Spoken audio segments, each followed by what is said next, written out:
In this video, we'll take a look at some of the example artists and tie in some of the design vocabulary terms for the scanner compositions assignment. The first artist we'll look at is Helina Metafaria. Her collages give a great example of variety, and that's the use of several elements of design to hold the viewer's attention and guide the eye through the composition. The large face here is the central focal point that then branches out into different combinations of objects and images that are very dense and very complicated. So there's lots of variety here to guide you to different places through the image. We can also see zones of recession, where the background is the part of the composition that appears farthest away from the viewer. The foreground is the part that appears closest to the viewer, and the middle ground is the part in between. Here, the two figures are in the foreground of each image, with some patterning in the middle ground, and the background is more of a neutral space. We could also look at Slinger, who makes collages from repetitions of body parts. This is an example of some of the Gestalt principles. In general, Gestalt is this idea that the human brain will attempt to simplify complex images by arranging the parts into an organized whole. Specifically, we could talk about the Gestalt principle of connectedness. When elements share a uniform visual characteristic, they're perceived as being more related than elements with disparate visual characteristics. In this composition, we have an ear inside of a mouth and some weird teeth on the side. These are all visually continuous. The skin tones are very similar, the color palette's very similar, and that's actually in contrast with the fact that we know that these things don't go together. So there's a really interesting tension here between the connectedness visually of these images set against the idea that we know that they don't belong together in the way that they're composed. We could also look at the artist Eugenia Loli for more Gestalt principles. In this one, we could talk about proximity, where visual elements that are close to one another are perceived to be more related than things that are spaced farther apart. So we have a figure without a head, and because this plant in the background is closer to that headless figure than this one on the side, we get this automatic connection that the plant has sort of replaced the head of the figure, and the same thing with the lower part of the figure. We could also see an illustration of the figure-ground relationship. That's this idea that elements are perceived as either figures, which are distinct elements of focus, or ground, which is the background or the landscape on top of which the figures rest. So in this case, we have a literal human figure with some paint smears on top of it. And I would say that it's the paint and the human in this image that are the figures because they stand out from the background. We could also think about another Gestalt principle here, continuation. That's this idea that elements arranged on a line or a curve are more related than elements not on the line or the curve. You can see the waistband and part of the torso of the dancing figure are continuous with the smear of paint. And even those images themselves, they're totally unrelated. It's that lineup, that continuation of the curve, that gives a strong connection between the two. Last but not least, we could look at Kate Sticew's work, and here we can see examples of overlapping. That is simply the placement in a composition of one object in front of another in order to create an illusion of depth. Now, we are getting some depth here, but it's not this kind of logical Renaissance perspective depth. It's a very chaotic depth, and we could use that to talk about another Gestalt principle, which is closure. That's this idea that when looking at a complex arrangement of individual elements, humans tend to first look for a single recognizable pattern. I think here you could say that there's an absence of closure. We're trying to make sense out of this composition, and it just doesn't quite add up. So there's a tension between a lack of closure and all this overlapping, which sort of implies that there's a meaning or a message to it.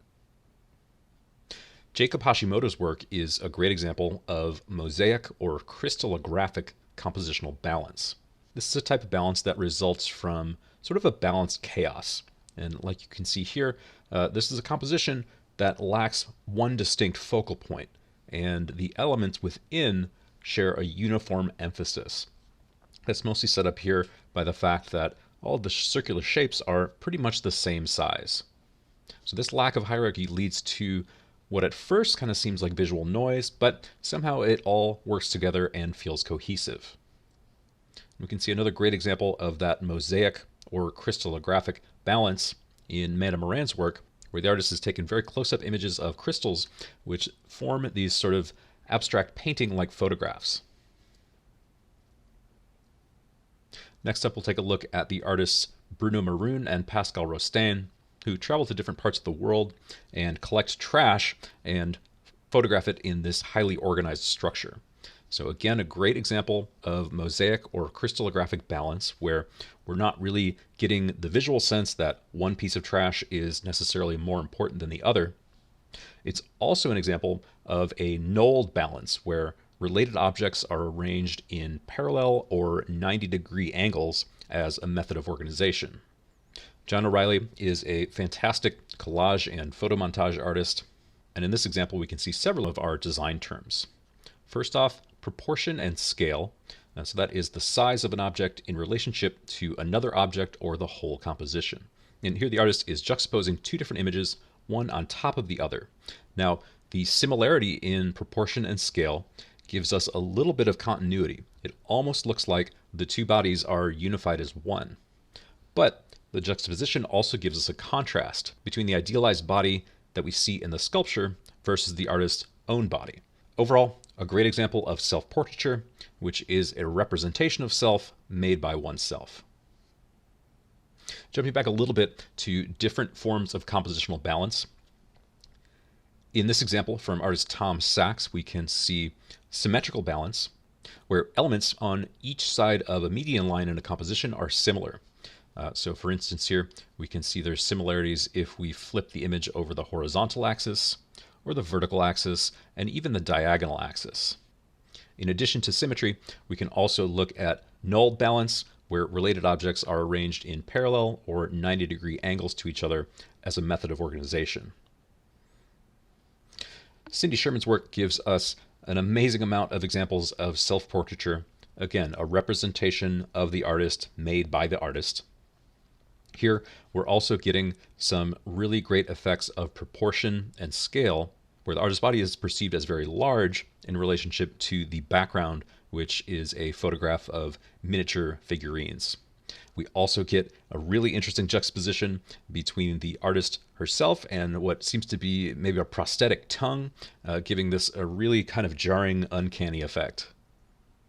Now, last but not least, let's talk about non-representational self-portraits. Dieter Roth's artwork is a really good example of this, almost in the extreme. But the point here is that self-portraits can be done in the abstract and include imagery other than the artist's face or body parts. They don't always have to be a literal representation of the artist's face. Now, the important thing is that the artwork still needs to have some sort of a connection to the artist representing themselves. So it's not to say that we can just take any image and say that it's a self-portrait. The artist needs to be able to talk and articulate and connect, what this means in terms of a representation of the self. Maybe we could try to sort of decipher this in terms of a figure-ground relationship, where we do have this sort of a central blob. The title of this image also gives us some clues in terms of interpretation, which is Self-Portrait as a Drowning Man.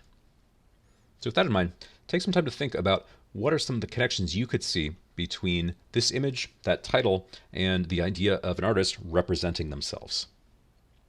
Okay, that's just a few of our example artists and design vocabulary terms for the Scanner Compositions assignment.